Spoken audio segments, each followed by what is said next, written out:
Hi, thanks for joining us here. I'm here this afternoon with Glenn from Node 4, Product Specialist in SD-WAN, to discuss all things SD-WAN and how it may help you in your business going forward. Hi Glenn, thanks for joining us this afternoon. In a nutshell, what is SD-WAN? Thanks for having me here. It's great to talk to you today. SD-WAN, software-defined wide area networking, is a new packaging of network technologies that allows you to fundamentally, centrally manage your network from a single controller. It builds in things like automation, enhanced security, and it gives you new visibility that you wouldn't typically have been able to see on a more legacy network.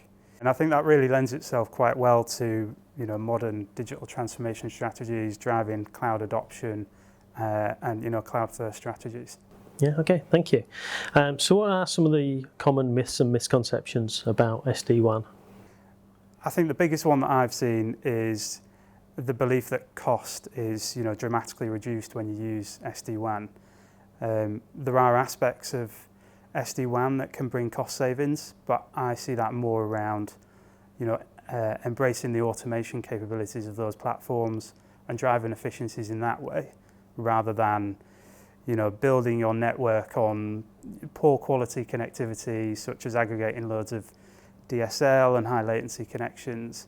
Look beyond cost saving as the primary driver to adopting SD-WAN, and looking at ways that they can harness the capabilities of it through the automation to really drive those efficiencies. Are there any particular verticals or sectors that you're seeing adopting SD-WAN in there, and how is that helping their transformation strategy? Yeah, definitely. There are some really key sectors that are taking on SD-WAN, and a lot of those are in areas like transportation and construction, where you have, naturally you've got mobile vehicles, whether that's a bus, a train, or a super yacht, for example. SD-WAN can be really applicable to those. Construction, where you've got pop-up sites where there's no good physical connectivity, so you have to use things like mobile networks, LTE and 4G. But also we're seeing a lot of interest from banking, financial and insurance, and also retail, because they're really trying to drive standardization and build that security into the network, and also try and drive costs down as well. So for retail, as an example, they're trying to reduce the footprint of IT in the shop generally, and reduce the cost of that. So if we can give them a standardized branch in a box almost that they can roll out at their sites, that seems to be really striking a strong chord with those customers. Yeah, I can see that would fit with several of our customers that are multiple sites.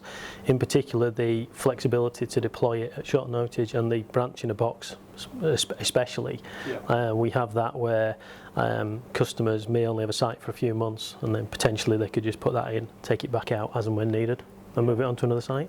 Yeah, and I think, I'm sure you can agree, like, standardization is great for the customer because they know what they're getting, they know that it's going to work when it's delivered, but also for you as the IT service provider, it must be great for you as well, being able to know that it's going to be consistent wherever you deliver that solution.